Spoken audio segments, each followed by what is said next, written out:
des gouttes, les grelons. Il faut être fou pour venir à l'église. Ou alors on ne sait pas qu'est-ce qui nous pousse. C'est la bonne folie. Gloire au Seigneur. Je me souviendrai J'étais dans l'Hérault, je servais le Seigneur dans la ville de Béziers, et puis il y avait une petite église à Bédarieux. Et puis un jour, donc, je devais aller faire la réunion à Bédarieux, et il y a eu un orage. On ne voyait pas à 1 mètre. À tel point qu'à un moment donné, je me suis retrouvé sur une route, je me dis, c'est bizarre cette route, elle ne me dit pas grand-chose. Et je ne me suis pas rendu compte, mais j'ai passé une route comme ça, qui était large, et puis j'ai tourné comme ça, je me suis retrouvé sur un pont, puis j'ai passé une route sans m'en rendre compte. J'ai dit, il y a une erreur. Je fais demi-tour, et j'arrive au moment où il y a eu la bifurcation comme ça, je dis, qu'est-ce que je fais? Je vais à la réunion, j'y vais pas. Vu l'orage qu'il y avait, j'ai dit, mais personne ne va venir. Et je me suis dit, oui, mais s'il y a des gens qui viennent, et toi tu n'y vas pas, vas-y, je vais y aller. Et petit à petit, je suis allé, je suis arrivé à Bonport, il y avait des chrétiens qui étaient là, trempés, mais ils sont venus. Et ce soir-là, on n'avait pas organisé, mais le Seigneur qui sait tout, il a permis qu'on a eu un temps de bénédiction, de visitation, à tel point qu'il y en a qui ont pleuré sur leurs chaises, ils ont trempé leur endroit, leur place, et le Seigneur a baptisé du Saint-Esprit. Vous voyez ? Ça a été catastrophique, puisque le lendemain, on a retrouvé des cadavres, des gens qui étaient accrochés sur des grillages, tellement il y avait l'inondation et tout. Vous voyez un peu ? Mais on est allé, et le Seigneur a béni. Amen. On a raison d'affronter les intempéries de la vie, non seulement quand l'orage gronde, mais c'est jamais en vain quand on se détermine en effet à vouloir suivre le Seigneur. La Bible ne dit pas que c'est facile. C'est un chemin difficile. Il est étroit. Comme disait un petit cantique, il est rocailleux le chemin. Il blesse. Mais c'est le seul, c'est l'unique qui peut nous conduire en effet au bon port pour arriver là où le Seigneur nous a prévu, prédestiné dans sa gloire. Un jour, nos yeux le verront. C'est l'espérance qui habite le cœur du croyant. On a été sauvés, mais c'est bien. Merci Seigneur. Mais nous, ce qu'on veut, c'est là-haut, être là-haut. Alors merci pour ce que tu as fait, Seigneur. Merci pour ce que tu fais. Mais merci aussi pour ce qui nous attend. Que Dieu soit glorifié. Le meilleur est toujours devant nous, vous le savez comme moi. Il ne faut pas promener ses regards inquiets, ni à droite ni à gauche, mais il nous faut garder les yeux fixés sur Jésus qui est le chef et le consommateur de la foi. Amen. Donc c'est très important, frères et sœurs. Gardez les yeux fixés sur lui, le chef et le consommateur. Que Dieu soit béni. Ce soir, on va partager ensemble ce que nous n'avions pas fini il y a quelques mardis, parce qu'il y a eu à chaque fois des étapes qui a fait qu'on n'a pas pu terminer ce que nous avions vu dans cette épître de Jean, et nous avions vu, le titre c'était « Enfants de Dieu », nous sommes enfants de Dieu. C'est important de savoir qui on est. Je sais que je suis le fils de mon père et de ma mère, Guy et Mireille. Mais je sais aussi surtout que j'ai une nouvelle identité, je suis né de nouveau et je suis devenu enfant de Dieu. Amen. Des fois, on peut être fier de nos parents et parfois pas toujours fier, parce qu'ils n'ont pas été à la hauteur, parce qu'ils nous ont abandonnés, parce que parfois ils nous ont maltraités. Mais nous, on n'a pas honte d'être appelés enfants de Dieu. Et nous le sommes. Et si on ne se rappelle pas, le Saint-Esprit me dit que tu es enfant de Dieu. Amen. Nous sommes appelés enfants de Dieu et nous comprenons bien sûr aussi l'envergure et l'importance de savoir ce qu'est qu'un enfant de Dieu. C'est quoi un enfant de Dieu? Je ne sais pas si on sortait dans la rue maintenant, on aille dans le centre-ville, puis on accoste, ou alors à côté de la sortie du magasin Leclerc, et on accoste tous les gens, on dit « C'est quoi un enfant de Dieu pour vous ?» Qu'est-ce que vous pensez qu'ils vont dire? Allez, parlez. À vous la parole. Qu'est-ce qu'ils diraient à votre avis? Comment? Ouais, peut-être. Hein? Il y en a qui diraient, on est tous enfants de Dieu. Peut-être. Je sais pas. C'est présomptueux. D'accord. Déjà là, il faut avoir une notion de ce que c'est qu'un enfant de Dieu. Peut-être que certains diront, je sais pas, moi, enfant de Dieu, je sais pas. Comment? Quel Dieu? Qu'est-ce que Dieu? Vous voyez, donc c'est important. Qu'est-ce qu'un enfant de Dieu? Et nous sommes appelés, en effet, à répandre autour de nous la bonne odeur de Dieu, la bonne odeur de Christ. Et Paul nous appelle que nous sommes des lettres lues et crues dans le monde. Allez, dis-le à ton frère, à ta sœur. Tu es une lettre lue et crue dans le monde. Vous dites, mais comment ça? Je n'ai pas un papier, je n'ai pas écrit sur moi. Non, mais vous allez comprendre. La Bible dit, à partir du moment où on est enfant de Dieu, et même quand tu n'es pas enfant de Dieu, les gens te regardent. Non? Et regarde comment tu vis, comment tu parles. Et ça, ils lisent sur toi. Ils apprennent à te connaître par rapport à ta manière de vivre. Et c'est ta manière de vivre qui te fait reconnaître. Et si vous vous rappelez des enseignements qu'on a eus dans cet épître de Jean, la parole de Dieu nous dit que celui qui dit qu'il est en Christ doit marcher dans la lumière, comme il est lui-même dans la lumière. Et puis, c'est aussi dans cet épître-là que l'apôtre nous parle en effet qu'il y a les enfants du diable et il y a les enfants de Dieu. Il y a les enfants de lumière et les enfants de ténèbres. Il y a les enfants de colère et puis les enfants pour la paix. Ce que nous étions tous les uns et les autres autrefois, avant que le Seigneur se révèle à nos cœurs. Mais le jour où le Seigneur s'est révélé dans nos cœurs, nous avons été appelés enfants de Dieu. Pourquoi? Parce que nous sommes nés de Dieu. Ce qui nous ramène à dire que nous ne sommes pas tous enfants de Dieu. On est tous créatures de Dieu, mais on n'est pas tous enfants de Dieu. Pour être enfant de Dieu, il faut être né de Dieu. Amen. On a été conçus par Dieu. La parole de Dieu est venue dans nos cœurs, elle a percé nos cœurs et elle nous a engendrés par la puissance du Saint-Esprit. On n'est pas rentré dans le ventre de notre mère, mais on est né de nouveau, une véritable nouvelle naissance. On est devenu, selon 2 Corinthiens 5, 17, une nouvelle créature, ou encore une nouvelle création, puisque Jean le dit, ce que nous sommes n'est pas encore. Si ce n'est pas encore, nous l'attendons. Puis quand le Seigneur paraîtra, nous paraîtrons. Donc là, on n'aura plus à espérer, nous serons. Ce que Dieu a voulu de toute éternité que nous soyons, nous aurons un corps glorieux, un corps spirituel, on sera rendu semblable au Seigneur. Alléluia. Et là, il y a un mystère. Parce que quand je regarde mon frère Gloire, il rigole, alors du coup, il m'attire le regard. Mais Dieu, est-ce qu'il est blanc ou est-ce qu'il est noir? Est-ce qu'il a les yeux bridés ou est-ce qu'il a les yeux ronds? Quelle est son identité, Dieu? Heureusement, la Bible nous dit que tu ne peux pas lui donner un visage parce que Dieu est esprit. Il n'a ni os ni chair. Donc tu ne peux pas dire il est pour les noirs, il est pour les blancs, pour les jaunes, pour les rouges. Non, non, Dieu est pour tous les hommes. Et on le connaîtra quand on sera là-haut avec lui, dans la gloire. C'est d'ailleurs cette gloire à laquelle nous sommes appelés les uns et les autres. Vous vous rendez compte qu'on va avoir Dieu? Comment? Je ne sais pas. Parce qu'il y a des choses c'est encore un mystère pour moi.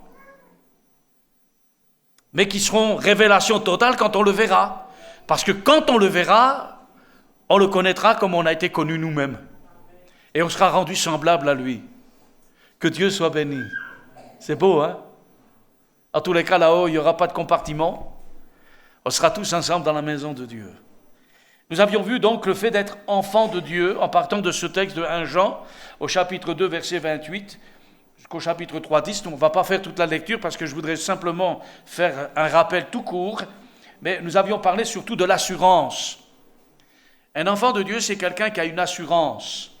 Pas l'assurance du monde. Pas l'assurance pour votre voiture, pour la maison. Parce que malgré tous les contrats d'assurance, on n'est pas plus rassuré.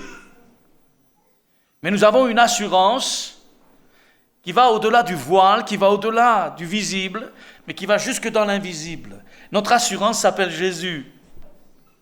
Amen. Et on sait que le trésor qui est le nôtre, l'héritage que Dieu nous a donné, il est là-haut. Là où les voleurs ne rentrent point, où on ne peut ni percer, ni rentrer. Donc, c'est sécurisé. Amen. Donc, ce qui fait que nous, on est gardés sur la terre par la foi. Mais notre héritage, il est gardé là-haut par Dieu. Quelle assurance! Et de savoir que nous sommes enfants de Dieu. Et donc simplement ce texte parlant de l'assurance, c'est le verset 28 du chapitre 2 de Jean. Et maintenant, petits enfants, demeurez en lui, afin que lorsqu'il paraîtra, nous ayons de l'assurance et qu'à son avènement, nous ne soyons pas confus et éloignés de lui. Si vous savez qu'il est juste, reconnaissez que quiconque pratique la justice est né de lui. Voyez, plus on plonge les regards dans la loi parfaite, plus on a des détails qui nous permettent de reconnaître. Et ce n'est pas un regard passager, superficiel.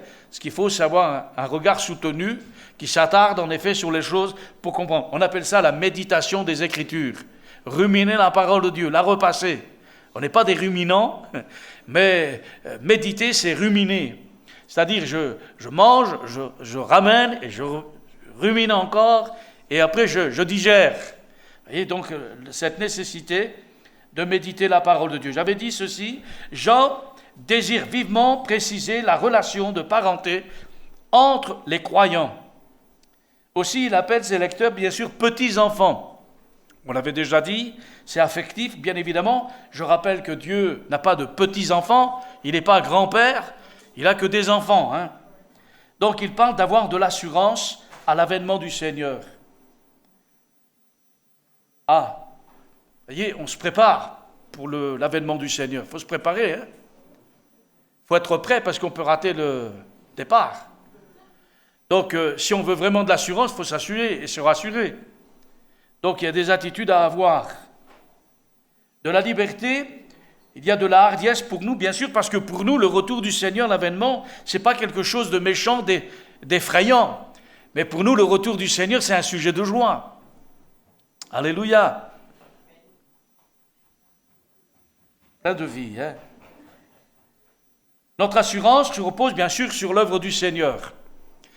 On ne veut pas regarder à nous-mêmes, on veut regarder surtout à l'œuvre que Jésus a accomplie pour nous. Vous savez que c'est un salut parfait qui répond à toutes les exigences de Dieu. Tout ce que la loi réclamait, Christ l'a accompli. Amen. La loi dit, fais ceci, fais cela et tu vivras. L'évangile dit, c'est tout accompli, c'est fait. Tu n'as rien à rajouter, tout est accompli. Tout ce que Dieu nous demande, c'est crois au Seigneur Jésus, tu auras la vie éternelle. C'est ce que nous avons fait, on a cru. Et notre salut repose essentiellement sur l'œuvre rédemptrice du Seigneur Jésus. Et Dieu a mis son sceau, il a dit, ok, c'est bon. Ce que Jésus a fait, Dieu l'a reçu comme étant bon. Il a mis son sceau. Et d'ailleurs, il a donné une preuve certaine en le ressuscitant d'entre les morts parce qu'il était impossible que la mort retienne Jésus. Et s'il est ressuscité, c'est parce que c'est Dieu qui l'a ressuscité. Et qu'est-ce qui nous fait dire encore que le sacrifice de Jésus a été agréé par le Père? C'est que ensuite, après avoir été ressuscité, il nous a envoyé le Saint Consolateur, l'Esprit Saint. Amen. Semblable, bien sûr, à ce souverain sacrificateur qui, une fois l'an, pour le grand pardon, en effet, du peuple, rentrait dans le Saint des Saints, qui lui-même était attaché à une corde. Et il fallait qu'il offre le sacrifice conformément à ce que la loi exigeait. Et que s'il y avait un défaut là-dedans, il mourait sur place. Et personne n'avait le droit d'entrer dans le lieu très saint. Sinon, il mourait sur place. Alors, comme on ne pouvait pas franchir, on mettait une corde autour du souverain sacrificateur, puis on le laissait aller. Il allait jusque dans le lieu très saint pour répandre le sang sur l'arche de l'Alliance, qui était lui-même surmonté de 2 chérubins aux ailes déployées et les regards fixés sur la loi, parce que Dieu veille sur sa parole. Et quand c'était conforme, en effet, il y avait l'agrément de Dieu. Le pardon était accordé parce que le sang a été versé sur le couvercle qu'on appelle le propitiatoire. Et comme le mot propitiatoire, ça veut dire que Dieu fut rendu propice. Ok, super. Mais si ce n'était pas conforme, il mourait sur place. Alors comment on faisait? On n'a pas le droit, donc on tirait dessus, parce qu'il ne fallait pas souiller le lieu très saint. Mais par contre, quand c'était agréé de Dieu, comment ils savaient, les gens, que Dieu était d'accord? La Bible nous dit qu'eux, ils restaient dehors, et ils tendaient une oreille.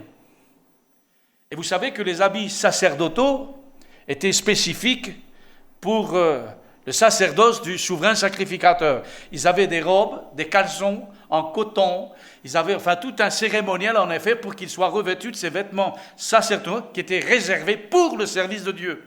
Et que c'est uniquement sur ces vêtements que l'onction était versée, pas sur la chair, mais sur les vêtements. Jamais sur la chair. Dieu n'élève pas la chair. La seule chose qu'il y a dans l'évangile, c'est que la chair elle doit être crucifiée. C'est pour ça que l'évangile n'est pas là pour plaire aux hommes. La chair, elle est crucifiée. C'est l'esprit qui vivifie. Et c'est l'esprit qui vient quand on est revêtu de vêtements blancs. Amen. Le Seigneur ne dit pas la chair est bonne, la chair est mauvaise. Elle fait toujours les choses contraires à la volonté de Dieu. Et donc, cette robe, il y avait en bas de la robe des choses. Il y avait une grenade, une clochette, une grenade, une clochette. Tout ça, tout le tour de la robe. Ce qui fait que quand il marchait, qu'est-ce que ça faisait? Ding dang, dong ding, ding dang. Voyez? Et ce qui fait que quand ils entendaient ce bruit des clochettes, ils avaient compris, le gars il n'est pas mort, parce que s'il marche, si on entend, c'est parce qu'il marche. Et avant même qu'il l'ait vu, c'était la joie parmi le peuple. Amen. Et là on a ce témoignage, quand Jésus est mort, il est rentré dans le ciel avec son corps, avec son sang, pour l'expiation de nos fautes. Il était dans le Saint des Saints, dans le sacerdoce, plutôt dans le temple divin, qui n'est pas fait de main d'homme. Il y est rentré avec son sang et sa chair.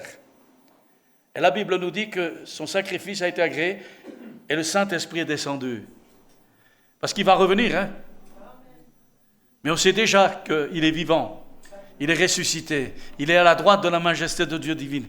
Et le Saint-Esprit donc pourra attester ces choses au cœur des croyants. Amen. Et le Saint-Esprit là pourra attester à notre esprit que nous sommes enfants de Dieu. Et qui dit enfant de Dieu vit avec une espérance et puis aussi avoir de l'assurance à l'avènement de Christ. Que Dieu soit béni. Il explique enfin qu'une bonne conduite montre que l'on est né de lui. Né de lui ou encore, comme je l'ai dit tout à l'heure, engendré. Et c'est ce que nous allons voir ce soir ensemble. Et c'est très important. Les croyants ne sont pas des gens, je ne sais pas si vous vous rappelez cette parole, cette phrase que je vous ai donnée, ce ne sont pas des gens qui s'efforceraient de vivre mieux que les hommes du monde. C'est pas vrai ça. C'est pas vrai. Ce sont des hommes ordinaires. On est des hommes ordinaires, des femmes ordinaires. Et il y a une œuvre extraordinaire qui se font. Et on a été radicalement changé, corps, âme, esprit. Le salut est global en nous. Et le salut qu'on a reçu dans le cœur, la foi qui est dans nos cœurs, cachée, est rendue visible par le corps. C'est par le corps que nous sommes rendus visibles. Dieu nous a donné un corps pour qu'on ait une relation, qu'on soit visible. Et c'est dans ce corps que Dieu a mis son esprit. Et nous sommes le temple du Saint-Esprit. Et ce qui se fait dedans se voit dehors. Ce qui fait que ça s'opère, ça fait une transformation. On est régénéré. Le péché vous dégénère, c'est comme ça on dit, ça se dit, nous corrompt, nous détruit, nous déforme. Mais béni soit Dieu, Christ nous transforme. Par le pouvoir de son esprit, parce qu'il a tout pouvoir de s'assujettir toutes choses. Alors on est renouvelé, on pense plus pareil, on parle plus pareil, le langage n'est plus le même, nos pensées sont plus les mêmes. En tous les cas, on trie, on fait un tri. En effet, on bouche certaines choses, on dit non, pas là, pas ici. Pourquoi? Parce que dedans en nous habite quelqu'un. Ce quelqu'un, c'est Jésus, il est vivant. Et comme il n'est pas mort, il parle. Il parle dans notre corps, il parle à notre esprit. On a une véritable relation avec Jésus. Comme un enfant dans le ventre de sa mère. Christ est en nous et Paul dit, je souffre les douleurs de l'enfantement jusqu'à ce que Christ soit formé en vous. Amen. Parce que ce à quoi vous êtes appelés n'est pas encore, mais vous êtes en formation. Il y a une croissance. Puis le jour va venir où, paf, on va partir. On ira à la rencontre, bien sûr, du Seigneur. L'idée que le monde et le christianisme sont deux choses incompatibles. Il est important de relever aussi ceci, c'est qu'on vit dans un monde hostile, qui gît sous la puissance du malin. Tout ce qui brille dans ce monde n'a rien à voir avec le royaume de Dieu. Tout ce qui vient du monde, vient du monde. Et le monde aime ce qui vient de lui. Mais dans le royaume de Dieu, il n'y a rien du monde.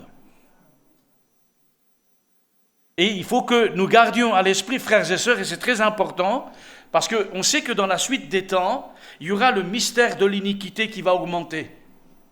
Ce qui veut dire qu'il va y avoir un mélange, en effet, entre ce qui est glorieux de ce qui est vain, mauvais. Et il va y avoir un mélange, en effet, où, justement, par rapport à ce que je disais, les comportements ne seront pas en phase avec la confession de foi. Ce que tu crois au-dedans de toi, c'est ce que tu deviens en Jésus-Christ. Et ce que tu es doit refléter ce qui est dedans en toi. On devient lumière dans le monde. On devient sel de la terre dans le monde. Mais si le sel perd sa saveur, à quoi il sert? La Bible dit à être jeté. Ça ne sert à rien. C'est inutile. Donc c'est très important, le comportement de nos vies doit être compatible en effet avec notre confession de foi. Mais ne jamais essayer de réconcilier le monde, les choses de ce monde, et les incorporer en effet dans ce qui fait le royaume de Dieu. Même les plus belles choses de ce monde n'égaleront jamais la gloire de Dieu. Tout ce qu'on peut faire n'égalera jamais la gloire de Dieu. Amen. La notion des choses du royaume de Dieu ne peut être comprise par le monde. Et nous, c'est par révélation que nous apprenons à connaître Dieu. Et plus je connais Dieu, mieux je peux le servir et le glorifier. En conformité, bien sûr, avec sa volonté et ses écrits. Donc il ne faut pas s'étonner du fait que le monde ne connaisse pas les croyants. On n'est pas connus.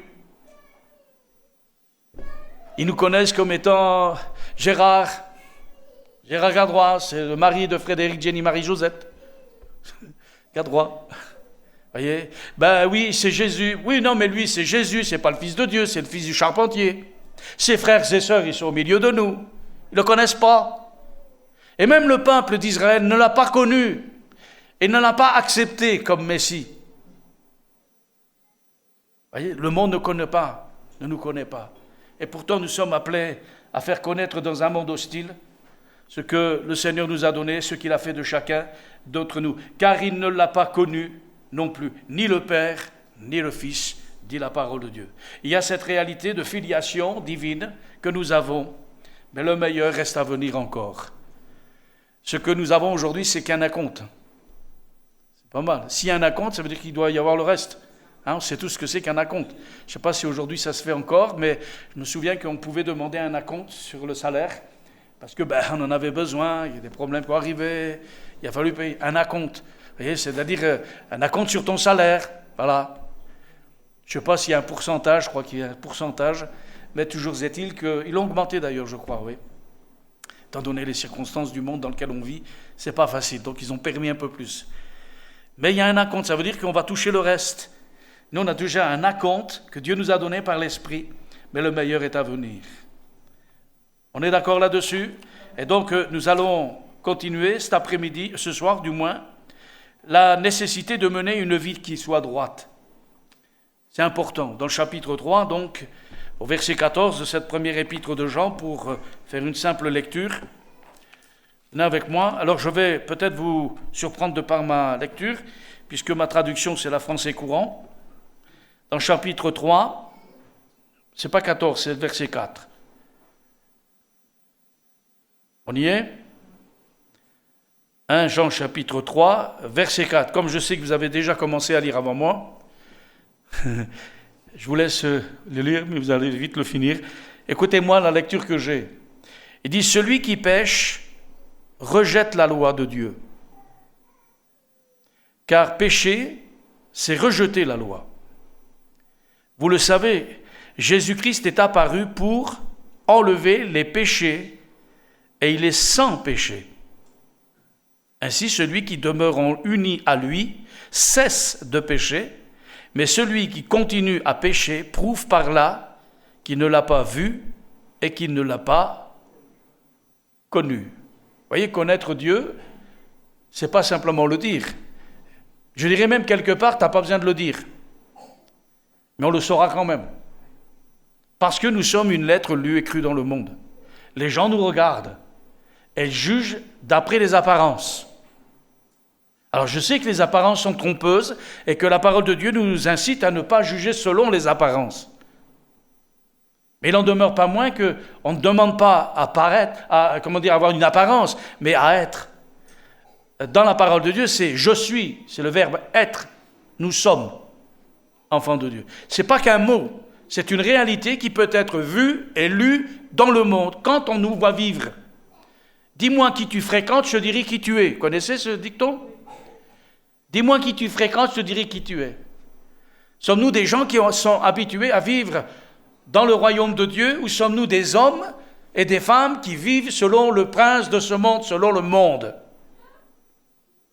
On saura très bien qui nous sommes, à la manière dont nous vivons les uns et les autres. Donc c'est important. Quiconque pêche transgresse la loi. Et le péché, c'est la transgression de la loi. Donc c'est valable encore aujourd'hui. Est-ce que la loi divine, la loi de Dieu est mauvaise ? Elle est bonne. C'est l'apôtre Paul, me semble-t-il, sauf erreur de ma part, dans Romains chapitre 7, où l'apôtre Paul dit ceci quand il veut mettre en pratique la loi de Dieu. Il dit, j'ai une autre loi qui lutte contre mon entendement. Je veux, mais je trouve qu'il y a une bataille au-dedans de moi. Quand je veux faire le bien, je fais le mal. C'est dingue ça, hein? T'as pas besoin d'aller loin, hein? Rien qu'en toi-même, tu es déjà un problème. Dieu te dit ça, toi tu fais autrement. Et là, c'est un problème. Il dit, quand je veux faire le bien, je fais le mal. Quand je veux ne pas faire le mal, je le fais quand même. Il dit, il y a quand même quelque chose qui ne va pas en moi. Et il dira, qui me délivrera de ce corps de mort ? Il dit, grâce soit rendue à Jésus-Christ, notre Seigneur. Amen. Pour ça que tout de suite après, au chapitre 8, verset 1, il dit, il n'y a plus de condamnation pour ceux qui sont en Jésus-Christ. Que Dieu soit béni. Il semble en effet que les faux docteurs affirmaient que la connaissance était primordiale. C'est-à-dire qu'il faut la connaissance intellectuelle, et ça c'est le plus important. Et de l'autre côté, ils disaient que la conduite importait peu. C'est-à-dire tu crois en Dieu, mais tu peux vivre comme tout le monde. Ça c'est ce que disait déjà autrefois.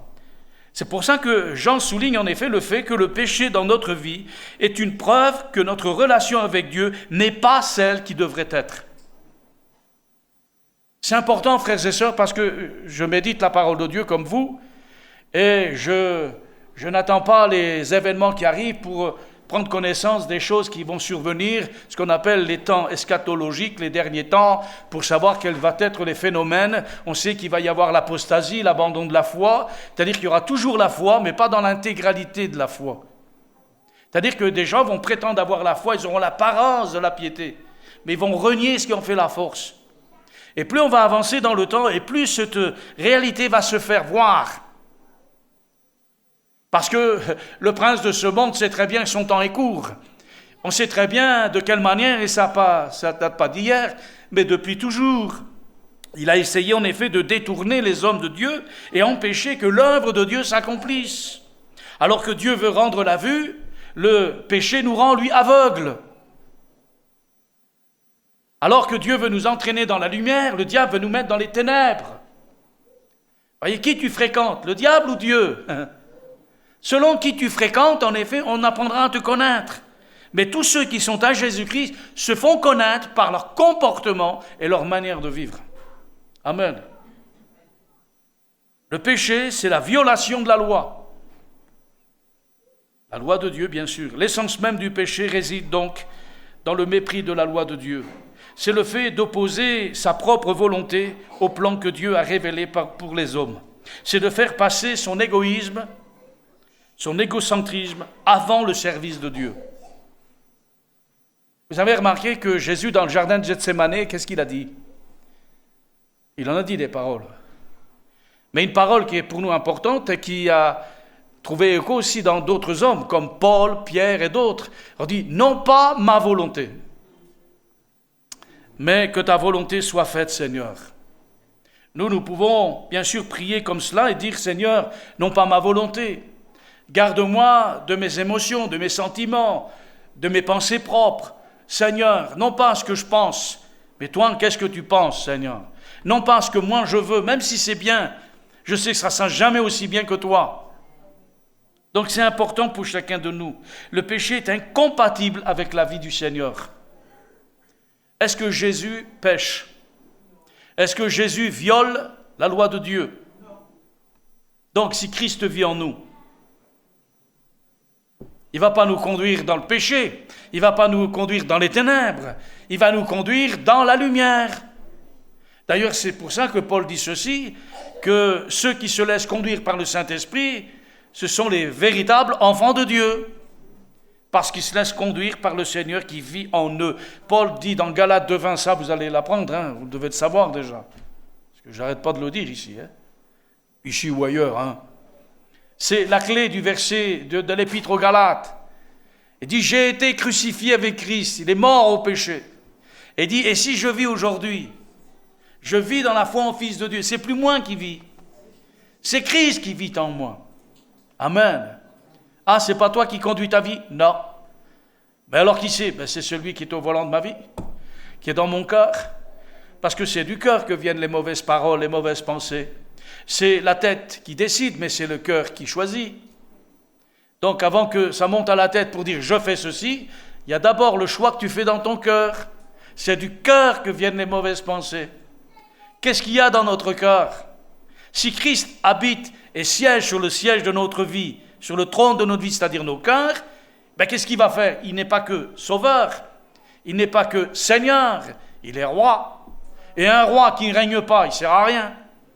Jésus s'est assis sur le trône de nos vies pour régner, exercer son autorité, son règne. Donc le péché est incompatible avec le Seigneur. Le verset 5 dira, « Or, vous le savez, Jésus a paru pour ôter les péchés, et il n'y a point en lui de péché. » Christ est venu pour ôter les péchés, ce qui dénote bien sûr une hostilité complète envers le mal. On dit toujours que qu'est-ce que c'est que la crainte de l'Éternel? C'est quoi la crainte de l'Éternel? C'est pas une croyance. Pardon? Exact, dans les psaumes, c'est ce qui est écrit. Commencement de la sagesse. Mais c'est quoi encore? Comment? Faire la volonté de Dieu? Oui. Pardon? Je comprends pas. Ok, c'est tout? Un respect de Dieu. Pour compléter ce que tu as dit, la crainte de l'Éternel, c'est la haine du mal, mais c'est aussi l'attachement au bien. Parce qu'à quoi ça me sert d'avoir la haine du mal si je ne m'attache pas au bien? Vous voyez, la crainte de Dieu, c'est la reconnaissance en effet de l'autorité divine. Les gens disent, je suis croyant. Oui, et alors? C'est pas parce que tu es croyant que tu es sauvé. Parce que le diable, il est croyant lui aussi. Il croit en Dieu, hein? Les démons aussi, hein? Mais ils n'obéissent pas et ils tremblent. Mais nous avons la crainte de l'Éternel. C'est-à-dire que quelque part, il y a plus qu'un sentiment profond dedans de nous. Ce n'est pas une loi qui nous gouverne venant de l'extérieur, mais c'est au-dedans de nous, on a une crainte d'aller à l'encontre de la volonté de Dieu. Il y a un saint respect de la loi de l'Éternel. Et quelque part, on sait que toute action faite sans son accord ou faite en opposition crée en nous une tristesse selon Dieu. Parce qu'il y a comme une lumière qui s'allume. Oh, qu'est-ce que tu fais? Parce que Jésus est vivant. Et comme il est vivant, ben il nous interpelle, il dit, oh, fais attention Gérard. Fais attention à ce que tu fais. Alors vous avez vu, il avertit, il prévient, mais il ne le fait pas à notre place. Par contre, si on a décidé de vouloir le faire, malgré la difficulté, il dit, t'inquiète pas, je suis avec toi. En plus, c'est pas compliqué parce que j'habite en toi. Donc la force est en toi. C'est pas le tigre. Là, c'est la force est en toi. C'est le lion de Juda qui est en toi. Que Dieu soit glorifié. Voyez donc, il n'y a pas de péché en lui. Quiconque demeure en lui ne pêche point. Ah. Quiconque pêche ne l'a pas vu et ne l'a pas connu, dira le verset 6. Je sais pas, moi en vous parlant comme ça, j'ai le sentiment que je dis, mais qu'est-ce qu'il raconte? C'est pas possible. C'est impossible. Parce que vu les exigences, parce que vous avez vu, c'est exigeant quand même. Celui qui pêche, il transgresse la loi. Oh, ça met en évidence qu'il y a un désaccord avec Jésus qui est en toi. Et quelque part, si je regarde à moi, je dis, mais est-ce que c'est possible? Parce que sachant qui je suis, faible, je sais très bien que je ne peux pas me confier dans mon cœur. Je sais très bien que je suis influençable. Je sais que je ne suis pas toujours au top des fois. Pourtant, le Seigneur, il dit, non, celui qui pêche, il va à l'encontre de Jésus. Il s'oppose, en effet, au royaume de Dieu. Et il dit carrément, quiconque pêche ne l'a pas vu et ne l'a pas connu. Vous vous rendez compte? C'est pour ça qu'on dit toujours que la loi, alors elle est déjà sévère, la loi, dans les dispositions qui nous sont demandées. Ouais, mais la grâce est encore plus exigeante. Parce que sous la loi, on te disait fais ceci, fais cela, donc tu avais un effort à faire encore. Mais dans la grâce, tu n'as rien à faire, c'est fait. C'est pas toi qui fais, c'est lui qui vit en toi. C'est pour ça que Jean 15 dit ceci, c'est important. Si nous demeurons en lui et que sa parole demeure en nous, on portera du fruit. Quel fruit? Le fruit de la sainteté, le fruit de la sanctification, la séparation de ce monde présent, mauvais, dans lequel on vit pour vivre selon les conformités du royaume de Dieu. Mais tout ça, ça vient d'où? Mais parce qu'il y a la crainte de Dieu en nous, parce qu'il y a l'Esprit de Dieu en nous, qui nous dicte au-dedans de nous la conduite que nous devons avoir. Ça a des conséquences pour le chrétien, bien sûr, car quiconque demeure en lui ne pêche pas. C'est-à-dire, le chrétien ne doit pas et ne doit rien avoir à faire avec le péché. Oui ou non? Qu'est-ce que vous en pensez? Là, j'ai l'impression que le fauteuil, ça glisse un peu. Il dit, non, je ne veux pas trop... pardon. Mais oui, parce que on est en face quand même d'une exigence. Dieu, par sa sainteté, il écrase les hommes, dans le sens que qui peut soutenir le regard de Dieu? Dieu est un Dieu saint. Et on comprend très bien que quand Dieu se révèle à un homme, il ne tombe pas en arrière. Il se met à genoux devant Dieu. Il frappe sa poitrine, il dit, Seigneur, mais je suis un pécheur. Oh. Je suis un pécheur, je ne suis pas digne. Parce que comme on voit aujourd'hui le péché dans le monde, vous parlez du péché, il n'y en a pas. Hein. Oh Dieu, mais non, mais il faut vivre au XXIe siècle. C'est rien, tu fais ça, mais non, c'est pas grave, il faut faire comme tout le monde. Ah, vous voyez, on a tendance à cacher le péché dans sa noirceur, dans ses conséquences dramatiques qui peuvent entraîner à la mort et à la séparation d'avec Dieu, pire qu'un cancer. Parce que je peux mourir d'un cancer, mais être sauvé. Hein. Et le pire pour quelqu'un qui est atteint d'une maladie depuis des années, c'est de mourir sans avoir fait la paix avec Dieu. Je peux réussir dans la vie et perdre ma vie là-haut. Hein. Je peux peut-être rien réussir dans le monde, mais réussir ma vie dans le ciel. Si tu as les deux, c'est mieux, bien évidemment. Non seulement on n'a pas et on n'a rien à voir avec le péché, ni jamais le tolérer dans notre vie. Est-ce que vous ne tolérez jamais le péché dans votre vie? Et là, motus, bon, motus. Non? Est-ce que vous le tolérez des fois? Hein? Et des fois, on le tolère. Non? Ça arrive, hein, des fois. Ben oui, voilà. Rien que le fait de demander pardon, ça prouve que quelque part, il y a eu une faille. Tout à fait. Des fois aussi, on le fait en connaissance de cause aussi. C'est pire. Les conséquences sont toujours dramatiques dans la vie du croyant. On peut voir même interrompre nos relations avec Dieu. Voire même notre relation avec les uns des autres. Parce que ce qui est bloqué là, ça va se bloquer là. Hein? Parce que c'est ça la vie spirituelle, elle a deux volets, la verticale et l'horizontale. Mais c'est la verticale qui tient l'horizontale. Si tu n'as plus la verticale, ton horizontale, elle va partir. On a besoin de recevoir de Dieu pour pouvoir donner aux autres. On ne peut pas donner ce que je n'ai pas. Donc Jean ne parle pas d'actes isolés de péché, mais d'une attitude habituelle. C'est là où on fait la différence entre tu peux pécher, ça t'arrive, malheureusement. C'est pas toléré par Dieu, mais tu pêches.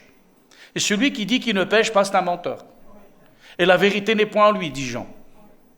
Alors c'est pas la peine de se convaincre qu'on n'a jamais péché. On est pécheur, puis tu dirais ça à Dieu, tu dirais, mais mon pauvre, tu te connais pas. Je vais te faire ce que j'ai fait à l'église de Laodicée. Tu dis tu es riche, tu es ceci, moi je te dis que tu es pauvre, tu ne le sais même pas. Tu es aveugle, nu, tu ne le sais même pas. Alors je te conseille d'acheter de l'or, des vêtements blancs, vous connaissez ce texte bien évidemment. Et puis il lui dit, d'un autre côté, ce qu'il faut que tu sois, c'est ni tiède, ni froid, que tu sois chaud. Puisses-tu être froid ou chaud, mais pas tiède. Et c'est tout ou rien avec Dieu. C'est très clair avec la parole de Dieu, vous voyez? Et à vouloir mettre notre grain de sel dans les choses les plus saines, on finit par les corrompre. Et on abaisse la lampe. Et les gens peuvent venir dans la présence de Dieu tout en vivant comme dans le monde. Et là, il y a un problème, là. Et c'est le danger qui nous guette.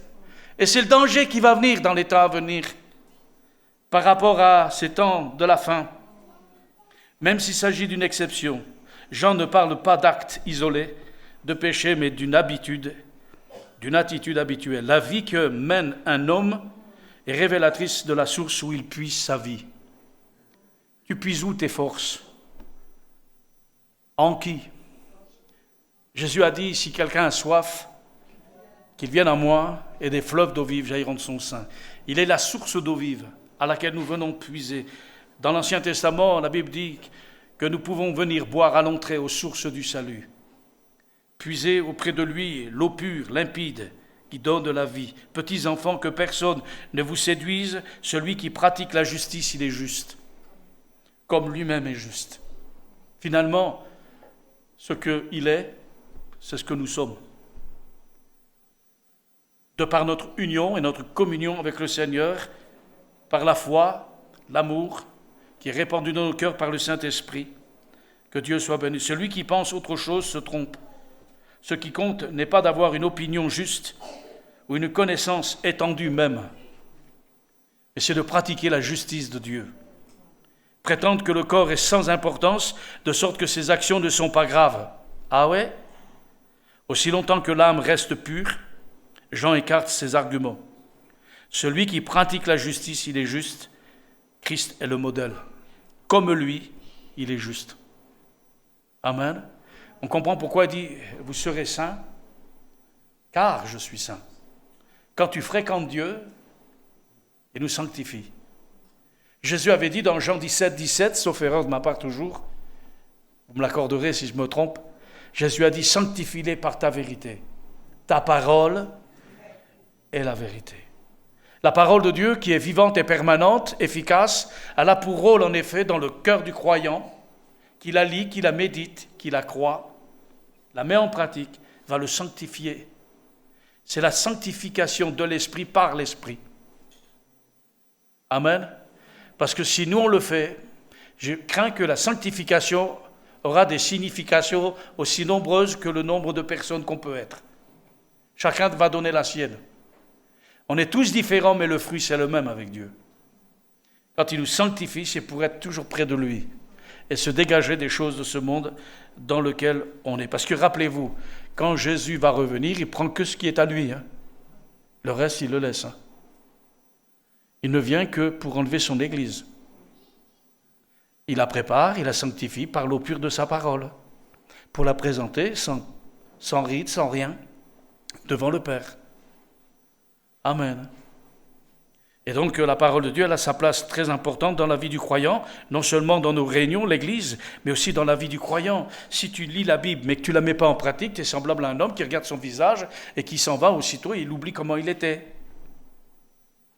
Mais celui qui met en pratique la parole de Dieu est semblable à un homme prudent, qui lui au contraire bâtit sa maison sur le roc, et quand l'épreuve vient, elle reste debout parce qu'elle est fondée sur la pierre fondamentale, sur la doctrine des apôtres, c'est sur la parole de Dieu révélée par le Saint-Esprit. Et puis ça, fais-le, tu verras. Tu en feras l'expérience toi-même. Ne demande pas est-ce que c'est vrai, c'est pas vrai, fais-le. Fais ce que le Seigneur te dit et tu verras. Par toi-même, tu vas t'en rendre compte que c'est pas la même chose quand tu lis la Bible, tu la mets pas en pratique, tu vis comme les païens, tu vis comme le monde. Mais quand l'épreuve elle arrive, tu ne vas pas ressentir la même chose. Parce que d'abord, l'Esprit de Dieu, il ne sera pas content. Il sera attristé en toi. Puis quand tu vas te retrouver devant la difficulté, le problème, tu vas sentir un vide et que la peur va être à ton ventre. Moi, je te le dis. Le Saint-Esprit te travaillera. Dieu te permettra l'épreuve. Mais pourquoi? Mais pour que tu te dégages de cet état d'esprit. De croire que tu peux dire que tu peux rentrer dans la maison de Dieu comme ça, alléluia, gloire à Dieu, puis tu vis comme les autres. Il n'y a rien qu'à changer dans ta vie. Tu peux vivre comme les autres. Mais ça, tu le fais avaler aux autres, aux hommes, et surtout aux yeux du monde, mais pas à l'Église.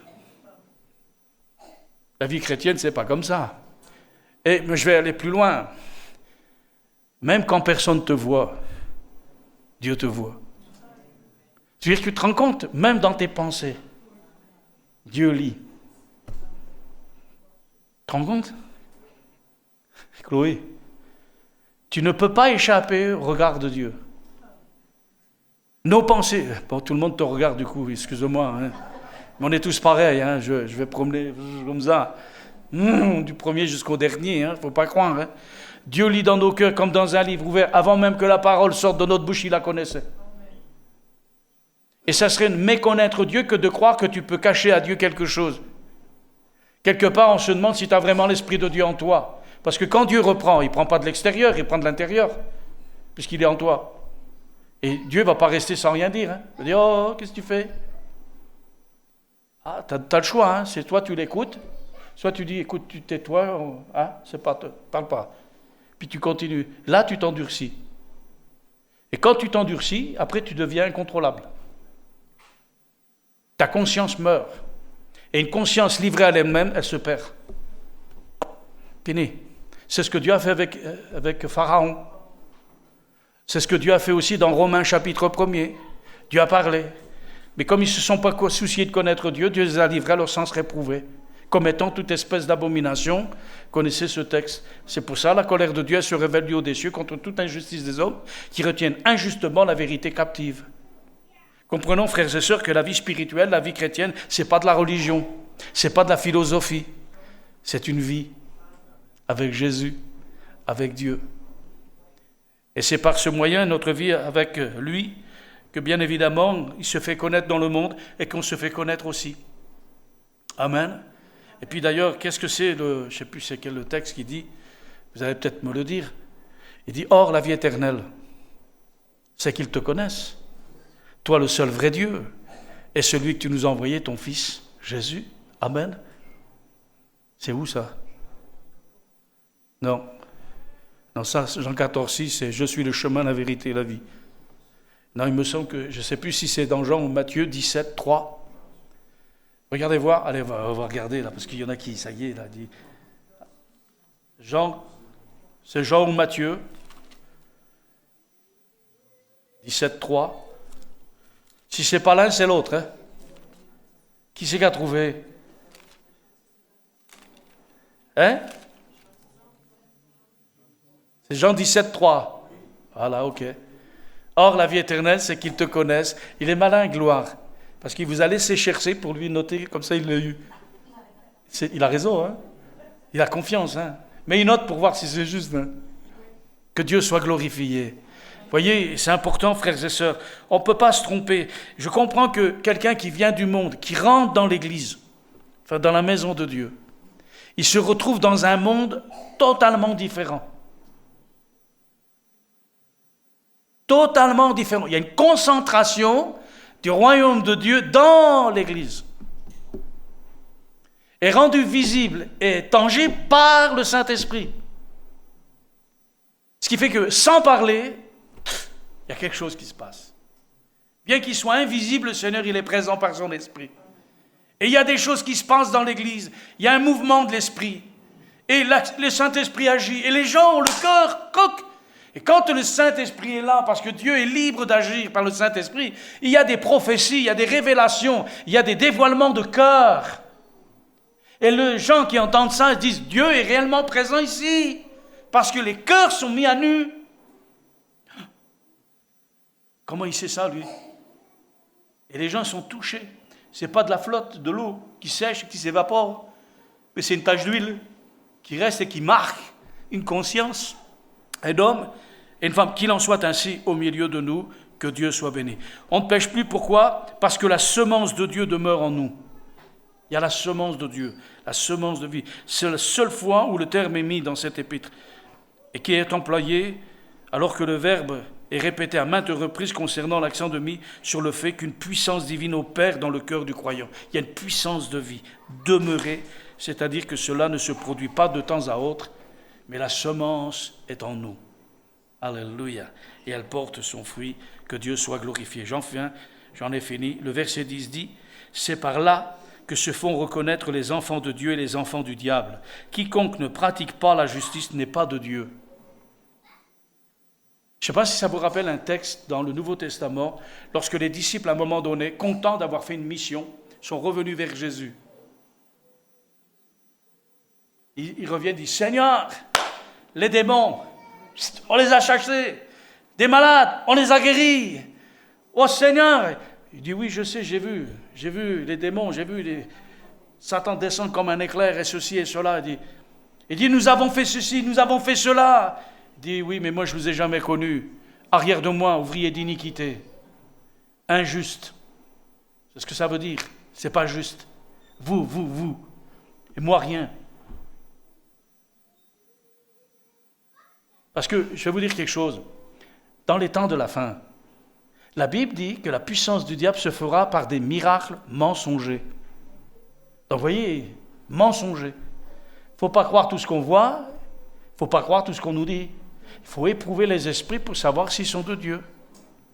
Donc, on a besoin de discernement. Et pour avoir le discernement, il faut vivre conformément à la parole de Dieu, pour que la révélation de Dieu nous donne une vision juste, comme Dieu voit. Pour dire que finalement, tout ce qui brille n'est pas de l'or. Tout ce qui vient d'en haut ne vient pas forcément du royaume de Dieu. Alors Jean va achever cette partie de la lettre, bien sûr, en opposant les enfants de Dieu aux enfants du diable, et le critère de l'appartenance d'un homme à l'une ou l'autre de ces catégories. C'est sa conduite droite et son amour pour son frère. Amen. Je dis ça parce que la suite, c'est justement s'aimer les uns les autres. Là aussi, on aurait besoin. Qu'est-ce que l'amour? Ce n'est pas un amour émotionnel, un amour sentimental, affectif. C'est l'amour agapéo. Don, sacrifice.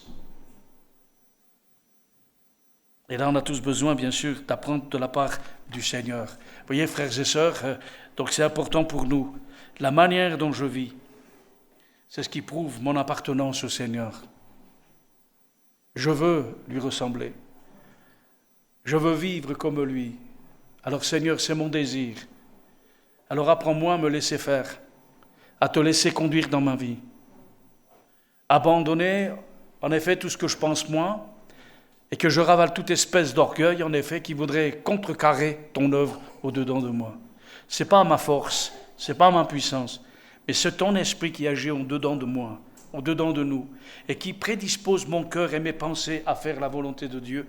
Car si vous le savez, et vous le savez, faire la volonté de Dieu, c'est facile, hein?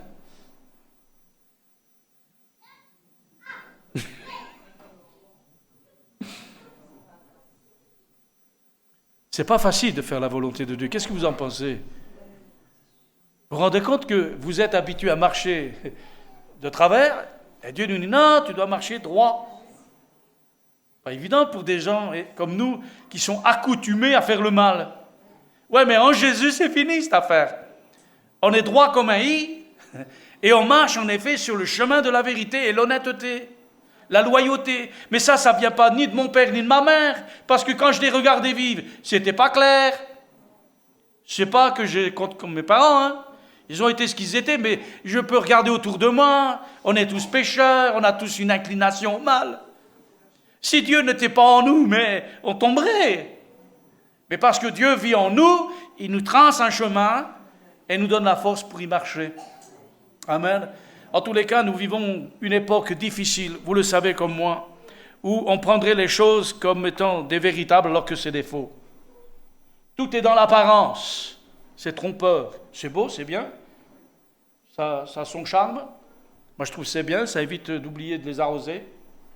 Ça fane jamais. Tu ramasses pas quand tu fais l'aspirateur les pétales qui tombent. Bon, ça évite de laver des vases. C'est bien, c'est pratique. Mais dans la vie chrétienne, ça n'existe pas.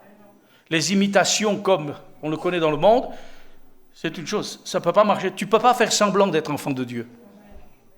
Ou tu l'es ou tu ne l'es pas. Ou tu es enfant de Dieu ou tu es enfant du diable.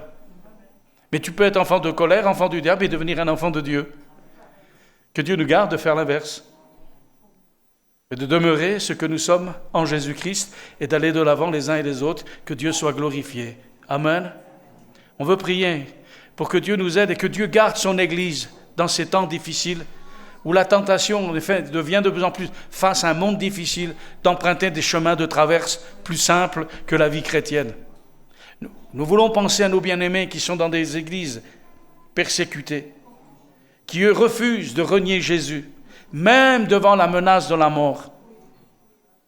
Nous voulons penser à ceux qui étaient avant nous et qui ont été, je dirais, les fers de lance de l'église de Jésus-Christ, les martyrs. Ceux qui ont cru dans le Seigneur et ont été persécutés, ils ont été crucifiés, ils ont été condamnés, parce qu'ils avaient cru à cause de leur foi. Et aujourd'hui, dans le monde, il en est ainsi. Et croyez-moi, frères et sœurs, plus on va aller,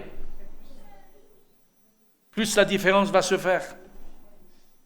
Que Dieu nous donne un esprit de fermeté pour demeurer ferme dans la parole du Seigneur. Est-ce qu'on peut avoir un temps de liberté? Excusez-moi si je peux vous demander de vous lever. Après que vous soyez bien reposés, un petit effort. Ça va? Si vous ne pouvez pas, il n'y a pas de souci. Hein? Dieu vous voit quand même. L'essentiel, c'est que notre cœur soit devant le Seigneur. Mais si je dis ça, c'est pour que ça bouge un peu et ça fasse circuler le sang dans le corps. Alléluia. Est-ce qu'on peut prier, demander au Seigneur, donne-moi un cœur entier, un cœur selon ton cœur. Seigneur, pardonne-moi l'infidélité, pardonne-moi, Seigneur, mes pensées. Seigneur, je veux me repentir devant toi. Je veux dire, Seigneur, je ne peux pas te regarder en face, mais ta grâce me donne le pouvoir. Ô Seigneur, ensemble, nous élevons notre voix vers toi. Nous voulons voir ta gloire se manifester au milieu de nous. Nous voulons que lorsque des hommes rentrent dans ce lieu, ils puissent voir, sentir la différence entre le monde et l'Église, le royaume des ténèbres et le royaume de la lumière, le royaume du mensonge et le royaume de la vérité. Seigneur mon Dieu, nous voulons